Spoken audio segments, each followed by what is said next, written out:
When the Exterminatus order is given, the heavens themselves become executioners. Imagine a sky shattering with cyclonic torpedoes, atmosphere turned to poison, seas vaporized into ghost steam, and continents cracked apart by fury beyond the imagining of any sane species. This is not war. This is finality, delivered not with precision but with apocalyptic contempt. And yet, despite the purpose of absolute erasure, stories linger in the ashes, whispers of those who somehow endured the impossible, those who remained when death swept clean the world, the unburnt ones, survivors of Exterminatus. They exist like spectral scars on the face of the galaxy, living proof that even the most unforgiving purge can fail to consume everything. Whether by chance, heresy, design, or divine mockery, these individuals or pockets of life defied the ultimate decree of death. This is their story, and through them, a glimpse into the cruel machinery of the Imperium, the darkness of survival, and the stubborn echo of life that refuses to be silenced. To understand the gravity of surviving an Exterminatus, we first need to face the ideological abyss that allows it to happen. The Imperium of Man does not merely destroy planets. It erases them with religious fervor, treating entire worlds as sinful blights to be burned from the Emperor's sight. The doctrine of Exterminatus is not merely tactical. It is dogmatic, ritualistic, and disturbingly bureaucratic. It is invoked only when a planet is deemed utterly irredeemable, tainted beyond hope, lost to the enemy, or so strategically compromised that its continued existence endangers the Imperium itself. Yet within the Baroque insanity of Imperial command, Exterminatus is not issued lightly. It requires approval from high-ranking authorities, typically an inquisitor, a chapter master of the Adeptus Astartes, or a segment of the High Lord's will made manifest through agents like the Ordo Malleus. Sometimes the choice is agonizing. A world with billions of loyal souls may be doomed simply because a demon infestation reached critical mass. Other times it's terrifyingly swift, an inquisitor witnessing the taint of Xenos technology or heretical doctrines spreading like rot may call the order before even leaving orbit. But behind every such decree lies a chilling calculus, the cost of life weighed against the cost of corruption. This is the Imperium's grim arithmetic. A single surviving cultist, allowed to escape scrutiny, could one day summon a demon prince. A latent genestealer patriarch left unburnt could rebuild a hive. In the eyes of the ecclesiarchy, letting a planet live with even the faintest trace of taint is not mercy, it is heresy. So the fires must fall. Religious reasoning runs deeper than mere strategy. The Adeptus Ministorum teaches that the body of man is expendable, while the soul must be safeguarded at all costs. To consign a planet to flame is to purify it in the Emperor's holy light. Sermons are preached as ships rain death. Vox chants of absolution echo across bridge decks, while virus bombs rupture biospheres. The commanders often believe, truly and madly, that they are offering salvation through annihilation. Yet not all calls for Exterminatus are made out of zeal or necessity. Political motive, spite, or sheer desperation can twist the ritual into a weapon of corruption. In some cases, Exterminatus is used to silence inconvenient truths. When an inquisitor uncovers an internal schism within the ecclesiarchy, what better way to cleanse the evidence than to bury it under molten slag? When rival Astartes chapters feud over ancient relics or territory, sometimes only the flame offers finality. Exterminatus, then, becomes the cleansing hand not of justice, but of power. Some worlds are destroyed simply to make an example. In the Segmentum Solar, the whispered fate of Baraspine Prime haunts every governor, a thriving world obliterated because its population hesitated to tithe. The message was clear: loyalty is not optional, and hesitation is heresy. This kind of terror doctrine fuels the Imperium's dominion more effectively than any propaganda. Fear of Exterminatus keeps the gears turning, even when hope has long since died. There is an eerie elegance to the ritual. Often, an Exterminatus is not declared with rage or cruelty, but with chilling solemnity. The formal scripts are read, coordinates confirmed, the order sealed. The moments before the strike are quiet, contemplative, as if the Imperium pauses to mourn the world it is about to unmake. And then silence turns to apocalypse. And in the void of all this, beneath the logic of extermination, the righteousness of faith, the hunger for political annihilation, remains a paradox. The Imperium kills to protect itself, yet in doing so, it loses pieces of its soul. It is a machine consuming itself in order to keep functioning. And in that madness, in that endless, grinding wheel of war and fear, survivors become something greater than anomaly. They become blasphemy. To live through the unlivable is to challenge the very foundation of this doctrine, and that is why those who survive are feared as much as they are pitied. When the order for Exterminatus is executed, it is not done with mere orbital bombardment or atmospheric detonation. It is a symphony of annihilation composed with tools engineered for godlike destruction. Each method has a specific flavor of finality, and each leaves its own brand of horror in the ashes. Understanding who might survive Exterminatus begins with understanding how it kills. Foremost among these instruments is the cyclonic torpedo. These are not ordinary warheads. They are spatial shatter points, capable of initiating tectonic upheaval. Upon impact, they drill deep into the planetary crust and ignite fusion charges that rupture the planet's mantle. Mountains collapse, oceans vaporize, and the very tectonic plates tear themselves apart in cataclysmic convulsions. The death from a cyclonic torpedo is total. Not just life, but the geological framework of the world itself is destroyed. Survival is not merely unlikely, it is a cosmic mistake. Then there are virus bombs, perhaps the most infamous and insidious of all Exterminatus tools. These canisters descend like falling stars and burst into clouds of engineered death. The Life-Eater virus is not content to merely kill. It consumes biomass at the cellular level, generating enough heat from metabolic overdrive to ignite organic matter. Within minutes, forests become firestorms, cities become pyres, and people are reduced to carbon shadows on burning walls. The air becomes toxic, the water, acid. Everything once living is reduced to sludge and flame. And when the virus has done its work, follow-up incendiaries ensure nothing remains. Forge World-devised rad purges are another flavor of erasure. These involve flooding a planet with lethal doses of radiation, via orbital reactors, neutron warheads, or atomic seeding. The method is slow, agonizing, and precise. Survivors here may crawl through agony for hours, days, even weeks before their tissues betray them. Even sealed bunkers become ovens of cancerous decay, with air filters and water systems slowly turning against their users. These purges do not destroy infrastructure, but they render it a tomb, poisoned for millennia. Another terrifying method is the atmosphere denial technique, stripping a planet of its breathable atmosphere, often via vortex torpedoes or energy field manipulation. This technique asphyxiates all surface life, not through fire or infection, but through the simple cruelty of vacuum. The world is left eerily intact, buildings standing as mausoleums, frozen corpses dotting the landscape like a museum exhibit of failure. It is a favored method when a planet's architecture holds posthumous value or when future recolonization is a consideration.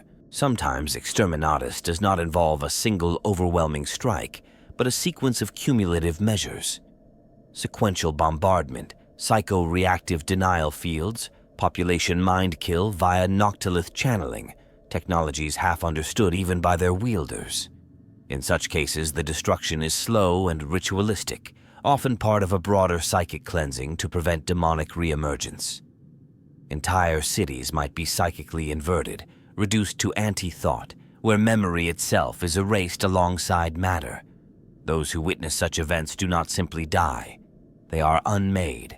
The Ordo Malleus, in dealing with demonic infestation, sometimes employs planet-bound null engines, devices that sever warp connections. These machines are as dangerous to psychers and demons as they are to reality itself. Time fractures, geography buckles. The survivors, if any, are usually left unable to communicate, their minds burned to riddles. In such cases, survival is not a blessing. It is a form of psychological obliteration. And finally, there are the exotic methods, Xenos tech acquired or repurposed. The Adeptus Mechanicus sometimes sanctions use of Blackstone wave disruptors or Necron phase inversion bombs. These tools do not just kill, they erase time slices, de-aging matter to primordial states, or phasing entire continents out of local reality. Theoretical survival in these cases is almost impossible, save for entities already out of sync with time or protected by arcane techno-wards. Each of these mechanisms of extermination are designed for different horrors, but all share one trait. They presume no one will survive, and in that assumption lies their greatest flaw. For the galaxy is vast, and life in the Warhammer universe is nothing if not stubborn. A single sealed vault, a malfunctioning torpedo, a warp echo shielding a sinner. It takes only one mistake in the grand orchestration of death for a survivor to crawl from the ashes. And when they do, they carry the memory of apocalypse within them. Amid the smoldering silence left by Exterminatus, when logic demands that nothing living remains, the galaxy stubbornly resists the final word. Here in this charred aftermath appear the Unburnt, those rare haunted figures who defy statistical certainty and emerge blinking and broken into the ruined light. To understand them is to map a strange cartography of survival. They fall broadly into three tragic categories: the lucky, the hidden, and the damned. The lucky are perhaps the most infuriating to the Imperium. Their survival mocks the intent of the Exterminatus order, not through cunning or corruption, but by sheer cosmic accident. These are the individuals who were off-world during the strike, caught in the warp on delayed transport, trapped in malfunctioning cryostasis pods, or buried unconscious in rubble that insulated them from the worst. Their lives were spared not by design, but by absurd misfortune. In one infamous case, a lowly scribe on Thessalis Prime survived because his data vault's power core exploded early, collapsing the complex and sealing him in a radiation-proof cavern. He emerged 6 months later, barely alive, but untouched by the flames. He wept not from gratitude, but from grief and guilt. Sometimes luck is more a curse than death. Then there are the hidden, those who survived because they found shelter in the forgotten arteries of their world. This includes underground bunkers constructed during the Great Crusade, unknown to current Imperial tacticians. Some of these vaults are kilometers deep, constructed with forgotten technologies, their existence scrubbed from all record. Ancient Mechanicus catacombs, Xenos ruin chambers, or even neglected inquisitorial redoubts. There are recorded events of entire mining colonies surviving because they were operating beneath the crust when the virus bombs fell. When they resurfaced, they found not a world, but a grave. Often, these survivors descend into madness, unable to process the scale of what transpired. Many never return to the light. In rare instances, entire cities sealed within geohabs or atmospheric domes have survived localized bombardments, only to face a slow, suffocating death. With supply chains severed, ecosystems disrupted, and leadership annihilated, these enclaves descend into horror, cannibalism, heresy, gene mutation from exposure to corrupted runoff. The Imperium calls them false survivors because what remains may no longer be truly human. But perhaps the most disturbing survivors are the damned, those who lived through Exterminatus not in spite of it, but because of the darkness they embraced. These are the tainted, the warped, the aligned. Some were protected by demonic pacts or warp-born blessings. Cultists deep in ritual during planetary death may find themselves shielded by the very gods they summoned. When a world burns, chaos takes note. If enough sacrifice, fear, and agony erupt at once, the warp opens and protects its supplicants, not out of mercy, but to preserve the fuel of corruption. What crawls from such protection is rarely human. They are eyes and whispers in burned skin, wailing husks with too many limbs or none at all, carrying plague, lies, and madness like gifts. And not all of the damned begin that way. Some are simply chosen. A lone survivor marked by Tzeentch for destiny, spared by a fate spell woven into the fabric of time. A psyker whose uncontrolled scream created a warp bubble, rendering him untouched even as everyone else died screaming. Survivors like these are studied, hunted, feared. They become walking anomalies, living heresies. In many cases, it's hard to distinguish between these types. A lucky survivor may slowly become corrupted, driven mad by isolation and trauma. A hidden enclave may unknowingly awaken Xenos tech that mutates their form in exchange for survival. The categories blur because survival is not static. It changes you. It marks you. The question is not merely, how did they survive, but what have they become now? These categories help the Inquisition track and classify threat levels, but they also whisper of something deeper, of the galaxy's refusal to let even the most final edict stand unchallenged. No matter how thorough the destruction, how overwhelming the fire, life claws back. And sometimes it comes back wrong. In the hearts of dead worlds, beneath layers of molten glass and irradiated ash, lie the tombs that were never meant to be opened again. These are the vaults, forgotten, forbidden, or forsaken places that can resist the fury of Exterminatus. While the Imperium often believes it holds the key to every relic and ruin, the galaxy has a longer memory. And in its bones, secrets sleep. Some of these vaults are imperial constructs, born of paranoia and ancient contingency. During the Great Crusade, the Emperor's architects designed structures meant to endure all threats, even the unmaking of a world.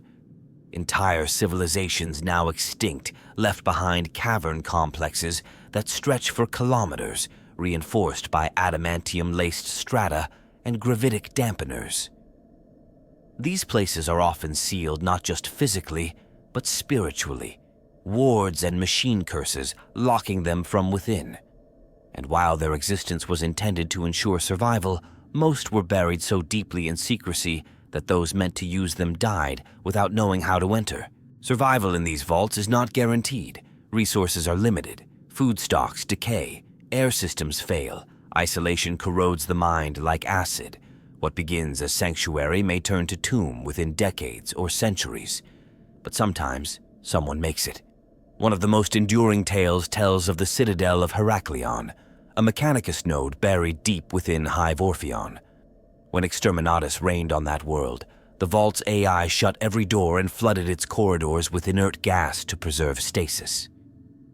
1,000 years later, a salvage crew from the Adeptus Mechanicus stumbled upon it, expecting only data cores and scrap. Instead, they found 50 survivors, silent, silver-eyed, altered by generations of subterranean light and chemically regulated air. The tech priests saw in them a successful experiment. The Inquisition saw a problem. Not all vaults are imperial. Many are Xenos in origin. Necron crypts, long thought dormant, have woken beneath worlds undergoing Exterminatus, their dimensional stasis coffins repelling not just fire and plague, but time itself. Survivors within such structures rarely remain sane. Exposure to Necron energies warps the human mind, inducing existential dread, memory collapse, or even mechanical mimicry, the gradual emulation of Necron logic and behavior by desperate human minds. Eldar ruins also exist, cloaked in psychoreactive geometry. Though never intended to house humans in times of planetary purge, desperate souls sometimes stumble into these dimensional anomalies. The Eldar, long gone or watching from the webway, seldom intervene, but the structures themselves may protect out of lingering psychic resonance. Survivors who emerge from such places often speak in riddles or paint visions of past and future in unsettling detail. Many are taken by the black ships, some simply vanish again, as if the ruins reasserted their claim. And then there are the vaults no one understands. Structures built into the bones of the planet, layered with runes that predate the Imperium. deep cores where gravity inverts and silence hums with language. These are often linked to the old ones or unknown extinct civilizations. Survival in such vaults is both miracle and curse. Those who come out are often permanently altered, immune to disease but sterile, ageless but emotionally inert, capable of surviving vacuum but unable to feel warmth. A lesser-known source of shelter is the vast network of Mechanicus maintenance tunnels that run beneath Forge worlds. While most Exterminatus actions ensure the destruction of surface and subsurface levels, the lowest catacombs often house machine spirits and data vaults deemed too valuable to expose. Sometimes tech priests or servitors endure, fed by backup systems and auto-sustainers. Over centuries, these survivors devolve into machine tribes, living in rusted sanctity, praying to cooling reactors and reinterpreting maintenance protocols as divine commandments. When contact is re-established, they are considered either holy relics or dangerous abominations, depending on who finds them first. In every case, the vault is both salvation and crucible. It saves bodies, yes, but at the cost of time, memory, and sometimes humanity. The longer one stays inside, the more the outside world becomes myth. Generations can pass within, isolated from the stars, from war, from even the passage of days. A child born in such a vault knows only steel and silence. When they emerge, blinking into a sky that has forgotten them, they are not survivors in the way we understand. They are revenants. The Imperium has no policy for such beings. Some are killed, some are canonized, others vanish into inquisitorial archives, dissected for study or recruited for roles too secret to name. The vaults beneath worlds show us one thing above all. Survival is never clean. It is not heroic. It is not romantic. It is a long, cold silence, broken only by the sound of one more breath taken in the dark. In the deep, blood-colored shadow of Exterminatus, there are those who survive not through steel, not through luck, but through something far older and far darker, the warp. These are the warp-touched survivors, souls spared by the living storm that defies causality and sanity alike. Their endurance is a paradox, a cruelty, and sometimes an omen. They are not always evil, not always mad, but they are never truly whole again. For to survive through the warp is to invite it in, and once it has entered, it never leaves. Among the most wretched of these are the accidental survivors, those caught in the fringes of warp breaches as their world is undone. When the horrors of the immaterium reach critical mass during Exterminatus, they do not always recede neatly. A demon incursion, a psychic scream, or even the backlash of corrupted souls can rupture reality and create temporary folds in spacetime. People, buildings, entire districts have been known to simply vanish, removed from existence not by fire, but by being pulled sideways into unreality. Some re-emerge seconds, years, or centuries later, seemingly untouched, yet never the same. They often bear no visible mutation, but their eyes see things that aren't there. Their sleep is filled with voices. The warp is a place of emotion without flesh, and it leaves its fingerprints on the soul. There are also those who survive because the warp wants them to. Chaos is not without its sense of irony.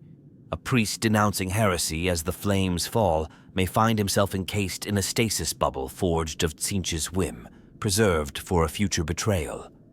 A mother cradling her child might be spirited away by Slaaneish's desire to taste love laced with fear. Nurgle might protect a dying plague victim simply to watch them suffer longer, gifting them a twisted form of immunity that makes them into wandering vectors. These are not pacts made or chosen. They are bestowed, and that is more terrifying still. For when survival is a gift of chaos, it is never truly free. More deliberate are those who called upon the warp before the end. Planetary cults, especially those devoted to chaos undivided, often view Exterminatus not as a defeat, but as a crucible. They seek the Emperor's wrath as a final test of faith. Through rites of self-mutilation, human sacrifice, or warp-channeling mass orgies of pain, they attempt to draw the gaze of the dark gods. Sometimes it works. Instead of being destroyed, their temples are enveloped in warp-flesh cocoons. Entire districts become miniature hellscapes immune to physical assault. When the firestorms pass, what remains is no longer part of the physical world in any consistent way. These areas throb with demonic echoes, and the survivors within are more spirit than man. There are even rarer cases involving sanctioned psychers whose uncontrolled power bursts during trauma. A weak psyker on the edge of death, witnessing the end of everything, might erupt with such force that they unconsciously fold space around themselves, creating a localized null zone, or even slipping into a form of instinctive possession. Some become lightning rods for warp storms, surviving while their surroundings are vaporized, as if the warp itself shields its own. These survivors are walking catastrophes, barely conscious of the damage they cause just by existing. The Inquisition fears them more than cultists, for they carry within them the warp's unfiltered scream. But the most chilling examples of warp-touch survival are the echoes, people who die, yet do not remain dead. In some cases, Exterminatus wipes a soul from existence, but the emotions tied to that death, hatred, love, vengeance, become anchors in the warp. These echoes sometimes manifest years later as revenants, ghost-like entities that believe themselves alive. They walk the halls of ruined ships, drift across dead continents, reenact their final moments in loops of psychic pain. Some can be reasoned with. Others lash out in rage at the galaxy that allowed them to endure. The ecclesiarchy calls these Emperor's warnings, though the Ordo Malleus sees them as security breaches. Not all warp-touched survivors are damned. Some are mistaken for saints. There are records, heavily redacted, of individuals who walked out of Exterminatus zones bearing radiant wounds, performing miracles, speaking in voices not their own. The faithful believe them to be touched by the Emperor. The more cynical inquisitors suspect something darker. Is it truly divine intervention, or is the warp simply mirroring the Imperium's beliefs to infiltrate its heart? If survival comes cloaked in sanctity, how can one tell salvation from seduction? Ultimately, to survive through the warp is to be rewoven. The fabric of a being changes, threaded with unreality. These survivors cannot return to normal life. They are quarantined, studied, worshipped, or executed. But above all, they are feared. For if the warp preserves you, then your purpose is no longer your own, and your story does not end with survival, it begins with it. There is a dark nobility in those who survive Exterminatus, not by luck or by mutation, but by the iron will and esoteric technology of the Imperium's greatest warriors and most secretive agents. Among these are the Space Marines, Astartes forged for war beyond human endurance, and the Inquisitors, masters of secrets and judgment. Their survival is not accident nor heresy, but a result of calculated sacrifice and unspeakable resolve. For the Adeptus Astartes, survival during Exterminatus is almost never an act of cowardice or retreat. These warriors have stood atop worlds as they died, remaining until the last moment to ensure that their duty is fulfilled. Sometimes the mission is everything: to eliminate a heretic leader, retrieve a gene seed cache, or silence a demonic incursion. Only when their objectives are complete will they signal for extraction, often as fire already falls from the heavens.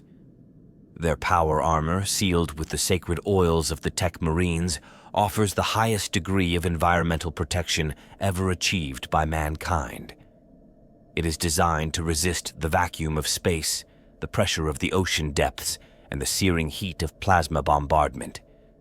But even this is rarely enough.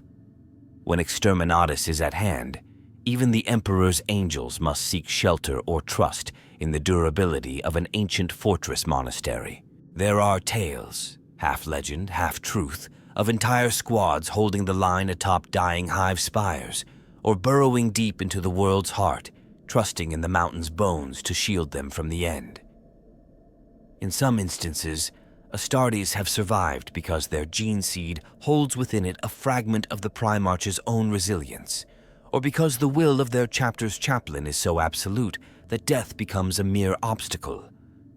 But always their survival serves a purpose: to bear witness, to complete a vow, to ensure that the Emperor's justice is known. Inquisitors, on the other hand, embody the paradox of the Imperium, agents of mercy and damnation alike. Their survival is usually the result of meticulous planning.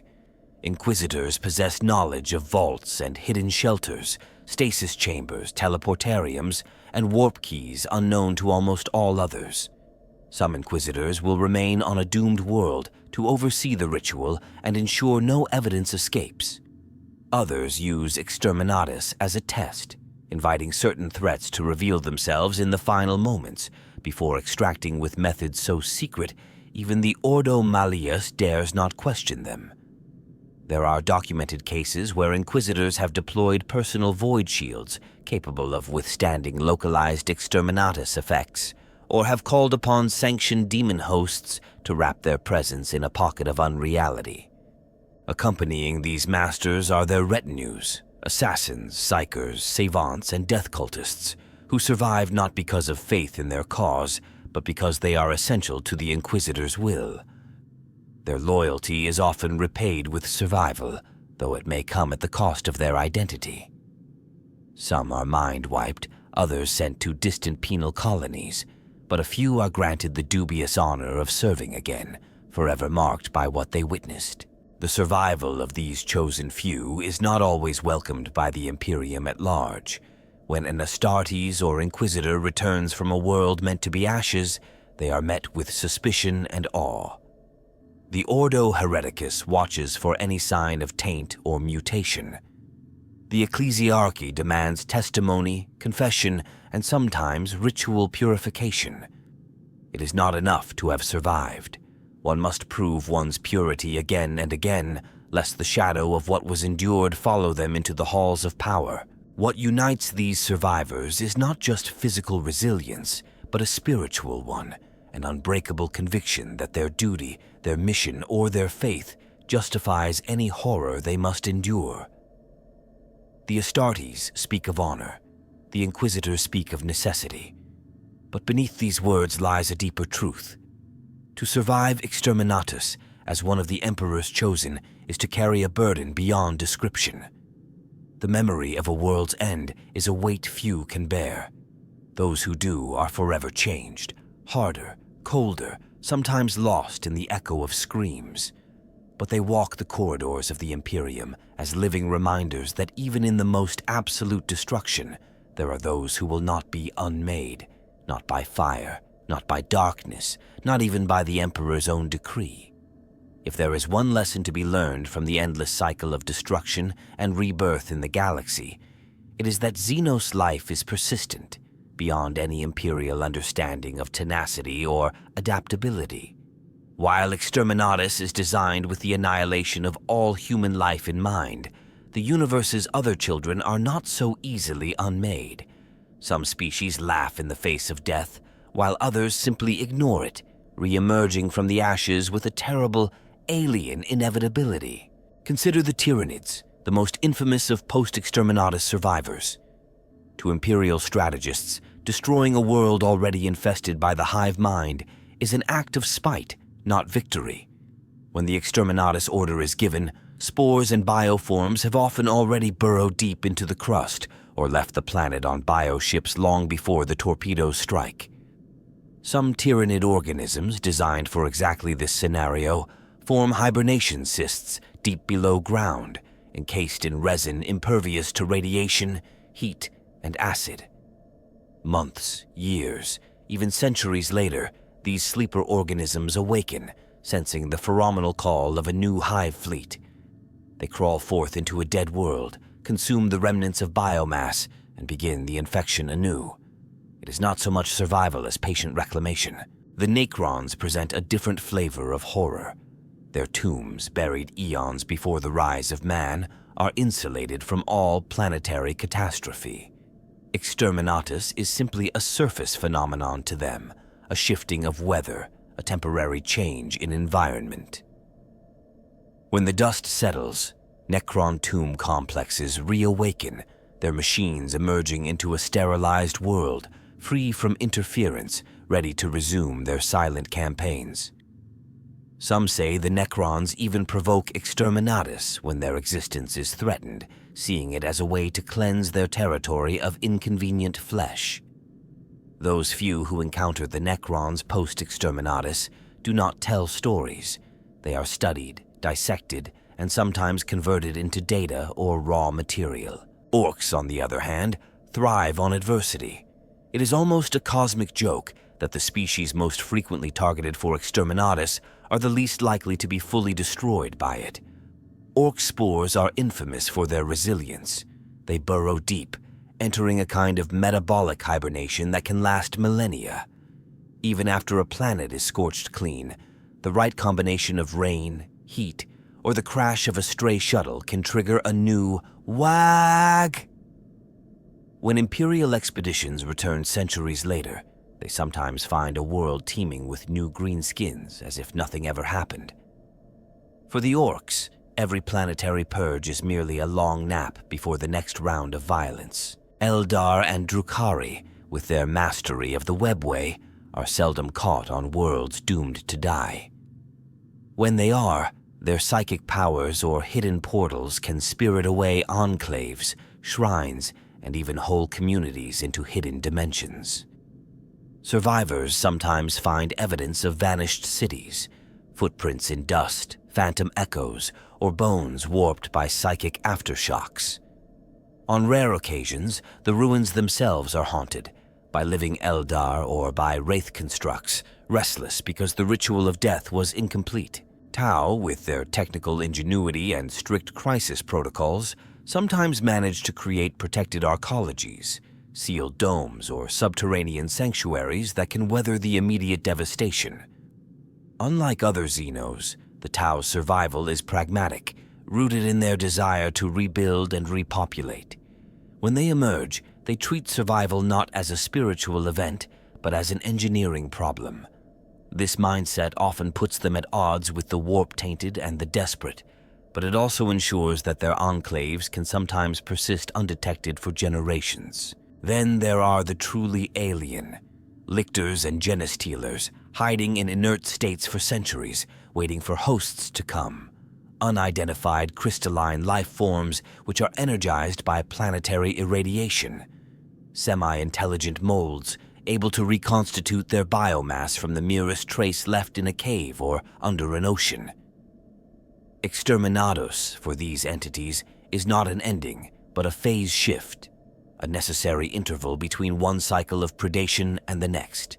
And let us not forget the spiritual entities. Demons are never truly destroyed by Exterminatus, only temporarily banished. Their cultists may die, but the psychic resonance remains, waiting for new minds to stumble across the scars left in reality. Sometimes it is the Xenos who return first, drawn by these echoes. Sometimes they are the ones who bring the next apocalypse. In all these cases, the survival of Xenos is not a matter of chance or fortune. It is an intrinsic feature of their biology, their culture, their reality. For humanity, survival is an aberration. For the Xenos, it is destiny. The Imperium may pride itself on its ability to destroy, but the galaxy's oldest and wildest children always find a way back. Their return is not a question of if, but when. To survive Exterminatus is to defy finality, but what follows survival is rarely triumph or relief. It is a curse etched into the soul, a permanent shadow that stains the survivor's identity. For those who endure, the agony does not end when the fire fades, it only deepens.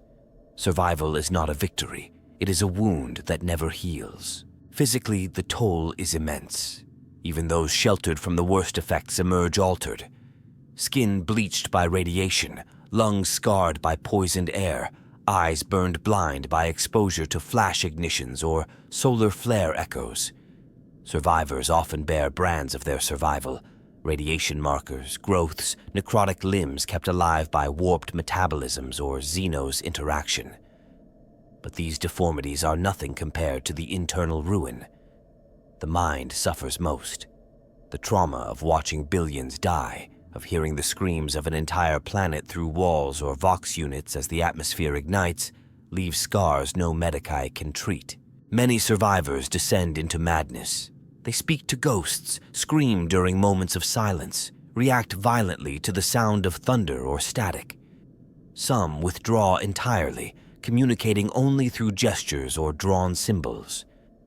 The human psyche is not built to witness the death of a world and walk away whole. Entire survival enclaves have become madhouses, their members caught in loops of ritual and hallucination, reliving their final moments over and over in obsessive reenactments. Survivor's guilt is endemic. The question of, "Why me?" is a corrosive whisper that gnaws at the soul. Priests sent to comfort these souls often find themselves lost in the same existential despair. Was survival a gift of the Emperor or a punishment? Why was one spared when mothers, children, saints, and scholars were not? Some survivors become zealots, seeking redemption through fanaticism. Others become heretics, convinced their survival was a sign that the Emperor has abandoned humanity. Then there is the problem of belief. Many survivors lose their faith. The Emperor, who they prayed to in their final moments, did not answer, or worse, perhaps he did, and chose to let the world burn. This crisis of faith can rot entire communities from within, turning loyal imperial citizens into nihilists, anarchists, or cultists. The Inquisition monitors these pockets closely, for they are fertile ground for heresy. The Imperium's response to these survivors is deeply inconsistent. Some are treated as relics, living witnesses to imperial wrath, paraded through cathedrals or studied by Ordo scholars. Others are deemed tainted by exposure and executed immediately. There is no standard, only suspicion. A survivor may find themselves in a shrine one week and under the blade of a commissar the next. Even the most innocent act, like mentioning the name of the world they lost, can be seen as a sign of madness, corruption, or sorcery. In many cases, survivors are used as tools. Their testimony becomes propaganda, their trauma, a narrative of loyalty rewarded. They are forced to recite their pain over and over for the ecclesiarchy's sermons or regimental indoctrination. The message is twisted, endure and be exalted. But the reality is darker, endure and become a weapon, a warning or a pariah. Some survivors do not remember. Their minds, shattered by trauma or warp influence, erase the moment of extermination entirely. These amnesiacs are especially feared. The Inquisition suspects hidden manipulation, sleeper programming, or demonic possession. Even if innocent, they are rarely left alive. The worst fate belongs to those who believe they should have died. These individuals become obsessed with finishing what the Imperium began. They seek out death on the battlefield, provoke dangerous mutants, or attempt to replicate the destruction they survived. A rare few go further, becoming extermination cultists, small, fanatical groups that believe the fire must continue, that the cleansing was not enough. These cults are among the most terrifying heresies, for they act with the certainty of divine mission, but not all survivors are lost. A small number channel their pain into purpose. They become chroniclers, defenders, builders. They found new settlements in memory of the fallen world. They raise shrines from the ashes. They fight not for revenge, but for remembrance. These rare souls, hardened but not broken, remind us that endurance is not only suffering, it can be defiance. The curse of survival is not uniform. It mutates with the soul it touches. But all who endure Exterminatus share a common bond. They carry a silence within them, a moment frozen in fire, a death that did not come. They are not just the unburnt. They are echoes of apocalypse, walking reminders of what the Imperium is willing to sacrifice in its eternal war. And perhaps of what it fears most, that even in its most total destructions, something always slips through, something that remembers. There are whispers in the darker corridors of the Administratum and the hushed cells of the Inquisition.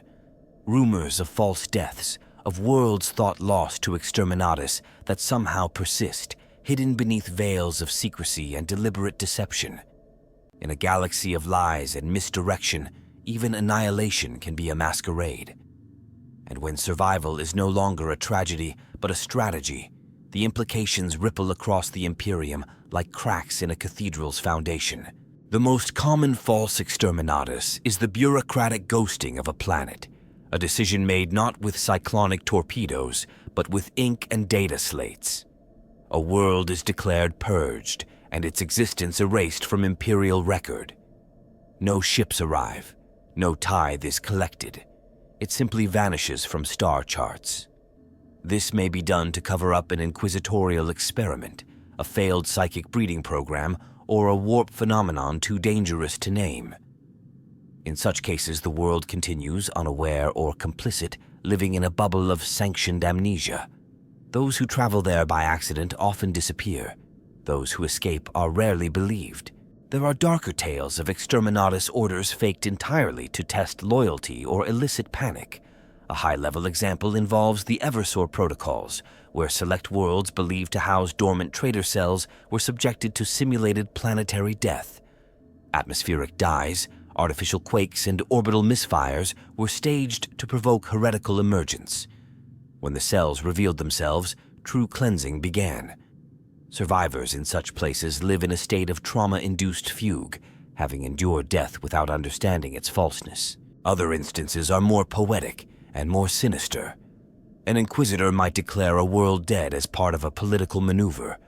A rival governor is deposed not through war, but by orchestrating the narrative of destruction. The world survives, but is cut off. Smuggling routes replace shipping lanes. The governor remains in power, ruling a kingdom of ghosts, useful only so long as their silence can be bought.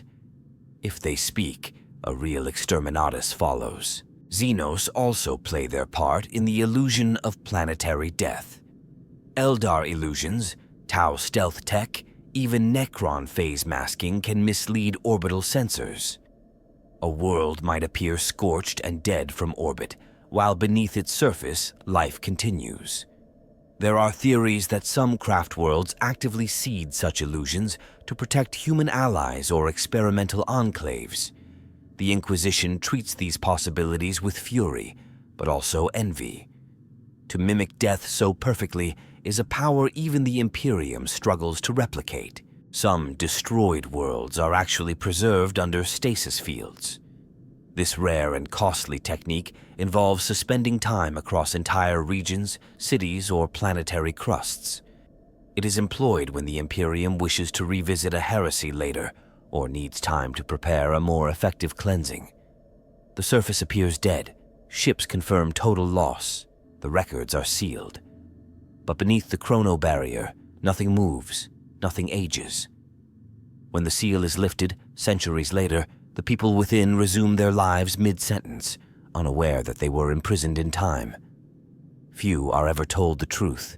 In other scenarios, worlds marked for death are spared due to last-minute revelations. The order is given, but the torpedoes are never launched.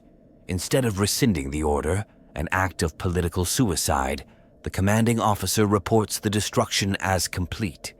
The world is forgotten by the wider Imperium, allowed to survive in secrecy. Sometimes the population is informed. Other times they are kept in ignorance, believing they were destroyed and remade. The psychological effects are profound. Generations born under the assumption they should not exist develop strange apocalyptic cultures, obsessed with ritual, prophecy, and guilt. The phenomenon of lost but not gone extends beyond the Imperium's own borders. Some worlds are pulled partially into the warp, vanishing from known space but still existing in shadow. These half-real planets are detectable only by psychic means, and to visit them is to step into a paradox. Are they alive or dead? Does their survival count if no one can reach them? For the Inquisition, these are open questions, and the answers are often determined by who benefits most from either outcome. Perhaps most chilling are the rare cases where survivors themselves perpetuate the illusion. A remnant population fakes its own destruction, broadcasting false distress signals, jamming scans, even firing ancient planetary weapons at passing ships to discourage investigation. These enclaves live in paranoia, convinced that discovery will bring a second, real Exterminatus. Some do so to preserve forbidden knowledge, others to shield psychic mutations or Xenos tech, and some simply because they have forgotten how to trust the Imperium. In the end, these false deaths and hidden worlds serve as reminders that Exterminatus is not always as final as it seems. Death in the grimdark galaxy is often a theater, staged for power, obscured by lies, and twisted by ambition. And the survivors, if they are aware, must live not only with the pain of survival, but the burden of secrecy. They are ghosts in a living galaxy, and their continued existence is the Imperium's most dangerous truth. Among the ashes of dead worlds, some names linger like smoke, whispered through vox static and inquisitorial briefings. They are the legends, individuals who should not have lived, whose survival defies every rule, every law of nature and logic. Their stories are too powerful to be silenced, too strange to be entirely true, and too symbolic to be dismissed. These are the legends among ashes, the icons, the enigmas, the unkillable. One of the most haunting is the tale of Sister Orlan of the Order of the Blazing Heart. When the Exterminatus of Cephria 7 was ordered due to a demonic incursion, it was believed all Adepta Sororitas on the surface were lost. But months later, a single life sign was found moving through the scorched ruins. Orlan emerged, wrapped in robes turned to ash, clutching a bolter with no remaining rounds. She claimed to have been guided by visions of the Emperor himself, shielded by a golden flame that would not let her burn. When recovered, her body bore no burns, but her eyes had turned solid gold. The ecclesiarchy declared her a living saint. The Inquisition investigated, then sealed the records. Then there is the horror of Urox the Hollow, a former arbitrator sergeant on Baradon Delta. When virus bombs rained down, Urox sealed himself in the Central Justice Vault with a dozen prisoners. The vault held, but only barely. He remained trapped for a year, living on recycled rations and interrogating the prisoners one by one. When he was recovered, only Urox remained, gaunt and whispering in riddles. He wore the skin of the prisoners like a shroud and had filed his teeth into points. He was remanded to Ordo Hereticus custody, but escaped 3 years later. His name appears in 3 other Exterminatus reports, each time noted near unconfirmed sightings. No one knows if Urox survives through skill, madness, or something worse. Another infamous figure is Void Savant Kellis, a savant-class astropath assigned to the doomed world of Tragan Phi. When the planet was destroyed by neutron bombardment, Kellis vanished in a pulse of warp light. 2 decades later, he reappeared on a black ship in Segmentum Pacificus, reciting the exact details of the extermination, including classified data he should never have known. He has since become a cult figure in astropathic circles, believed to exist out of sequence, warning others of their own destruction before it happens. The Adeptus Astra Telepathica refuses to comment, but his name is etched into walls in over a dozen astropathic choirs. From the Xenospheres comes the legend of the Orc war boss, Da Burnin Git, who reportedly survived 3 Exterminatus-level events. Thought destroyed during the purge of Gaslug Magna, he reappeared during the cleansing of Groan's Maw, having tunneled into the mantle itself with the help of stolen mining mechs. He then emerged again on Wa Aglog Alate, apparently riding a repurposed cyclonic torpedo as a war chariot. The Imperium refuses to acknowledge him officially, but Ordo Xenos agents have confirmed the existence of a war boss bearing identical burn patterns and cybernetic enhancements. His survival is less a mystery and more a humiliation, a reminder that orcs do not follow the rules, not even the rules of death. Perhaps the most chilling case is that of Magos Lex Mechanic Vastric, who vanished during the extermination of the Forge world Arkandrax. Decades later, fragments of his consciousness began to appear in scattered cogitator networks across Segmentum Obscurus. Each fragment carried schematics, encoded within prayer hymns, of weapons capable of inflicting Exterminatus without physical munitions. Some Inquisitors believe Vastric became part of the New Sphere, a machine ghost wandering the datasphere of the Imperium, seeking to replicate his own death through others. He is considered a Class Theta techno-demon, and any machine found bearing his mark is to be destroyed on sight. There are quieter stories too, tales of the Nameless, a child found in the ruins of Cadia Prime, cradled by a custodian automaton still singing lullabies, a pharaoh woman who walked from the fire with a pet lizard drake immune to all known toxins, a guardsman who survived because the enemy mistook him for a corpse and never stopped believing he was dead. Each story is half-remembered, often unverifiable, passed from one soldier to another in the dark between stars. These legends matter not just because they are strange, but because they represent hope, horror, and the ineffable power of myth. In a galaxy that thrives on despair, these figures defy the finality of death. Some inspire, others terrify, but all of them remind us of one brutal truth. In the Warhammer universe, even annihilation has loopholes, and sometimes the ashes talk back. Survival after Exterminatus is not a closed loop. It is a door to new horrors, strange reverence, and impossible paths. The lives that continue after such an apocalyptic event are never normal. They are not supposed to exist, and so the Imperium treats them accordingly, sometimes with fear, sometimes with fascination, often with violent indifference. The fate of the Unburnt ones diverges wildly. For some, it is a second chance. For others, it is a sentence without trial. One path leads to containment.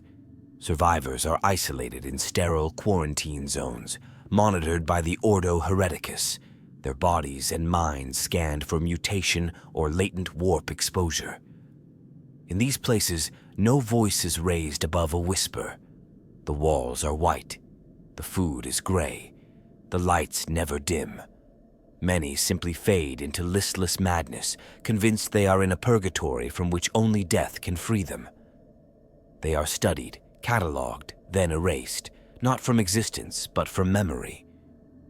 Their data is classified, their names removed from records, their very breath reduced to footnotes in redacted inquisitorial lexicons. Others are turned into tools. Their unique immunity, resilience, or insight is harvested. An individual who withstood a rad purge without genetic degradation may be pressed into servitor production templates.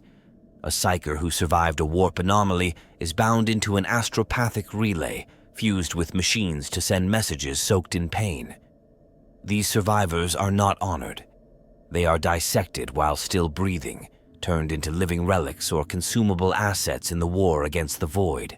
But a few, a rare few, are elevated. If they can speak well, if their stories align with doctrine, if they can be shaped into symbols, they become saints or martyrs. Entire regiments have been built around the legend of a lone guardsman who survived the burning of 2 continents. Pilgrimages are made to the ruin stones, where a child was found untouched amid radioactive fog. The ecclesiarchy crafts narratives with the skill of a master sculptor, and those survivors who can be bent into icons become holy.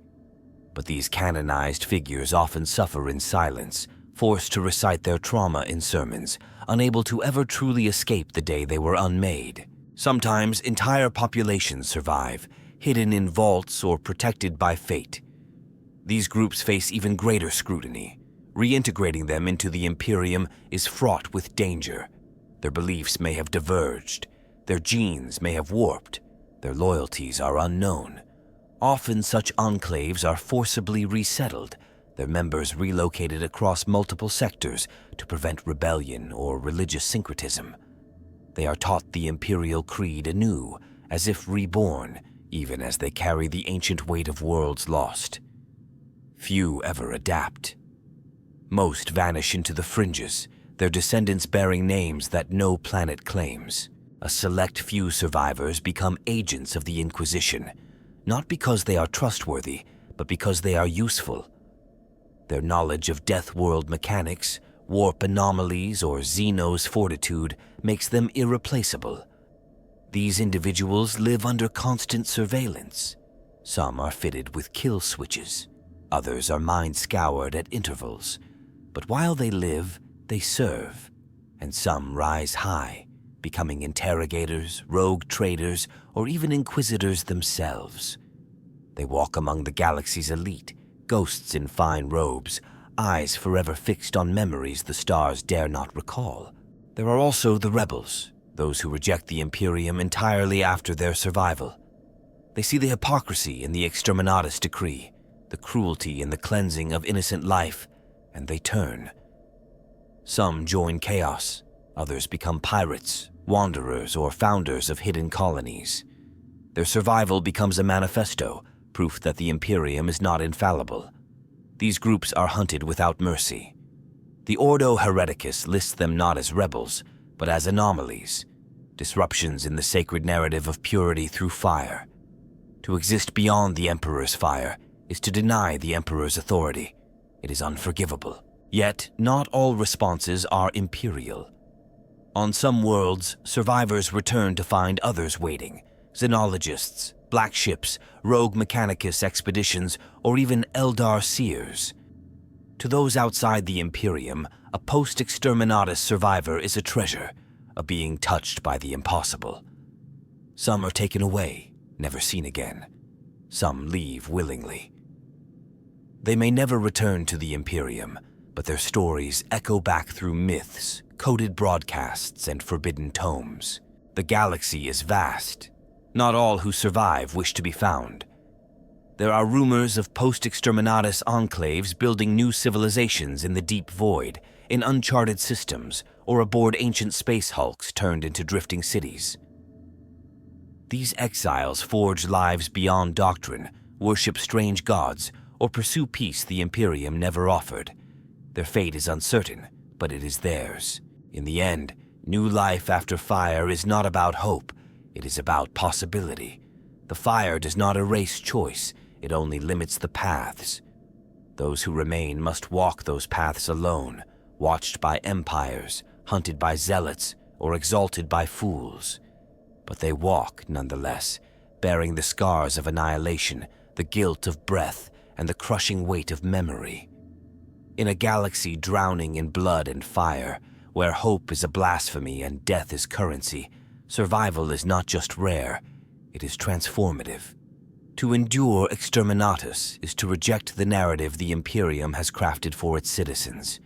It is to say, no, I will not be ash, I will not be erased. And in that defiance lies a profound truth, because in Warhammer 40,000, survival is heresy. It disrupts the pattern. It challenges the myth that the Imperium's wrath is final and that death is the only purity. Those who survive stand as cracks in that foundation. This matters because the universe of Warhammer is defined by absolute declarations. Worlds are loyal or lost. Faith is true or treasonous. Death is salvation or corruption. But the unburnt ones exist in the space between these binaries. They are not saints, not heretics, not always even human anymore, but they are proof that even the most extreme dogmas falter. The fire is not always final, the bombs do not always reach every corner, and the Imperium does not always get to write the ending. Survival in this universe is not just biological, it is philosophical. To continue drawing breath after a planet has died means more than enduring destruction. It means challenging the meaning of destruction itself. It means becoming a symbol of resilience, of contradiction, or of something the galaxy cannot categorize. And in a setting where everything is categorized, where every faction, belief, and species has a place, that kind of ambiguity is dangerous. That is why the Imperium both fears and needs survivors. They are testaments to the Emperor's will, or they are threats to it. They are inspiration for billions, or potential vectors of chaos. They are questioned, dissected, used, elevated, and buried in equal measure. But what they are never allowed to be is simply people. Because if a person can survive the ultimate erasure, then what else might they survive? Might they resist the High Lords, the Ecclesiarchy, the endless war? Even beyond the Imperium, the significance is immense. Chaos covets survivors as weapons. Xenos see them as anomalies. The warp listens to their dreams. Entire timelines may hinge on their continued breath. In a setting where a single life rarely matters, these lives echo louder than most. They shake the pillars. They make the machines stutter. And for us, the audience, they represent something deeper. The unburnt ones are mirrors. They are what we would want to be in that universe, the ones who endure. Not the ones who conquer or kill or lead, but simply the ones who outlast. They are hope in a hopeless world, not the naive, shining hope of victory, but the grim, tenacious hope of breath taken after the flames. A hope forged from ash, from horror, from sheer spite. Their stories remind us why Warhammer 40,000 is more than just tragedy. It is also about survival, not in defiance of the setting, but in perfect harmony with its cruelty. Because even in a universe where the gods lie, the stars die, and the Imperium burns its own children, there are still survivors. There are still stories left after the end. And there is still a voice whispering from beneath the ruins saying, I am still here. If you felt the weight of these stories, if you've seen the fire and imagined yourself crawling out of it, not as a hero, but as a scarred, stubborn soul, then this channel is for you. Subscribe, join us, and remember, in this grim darkness, even survival is a form of rebellion. Be the voice in the ashes. Be the unburnt.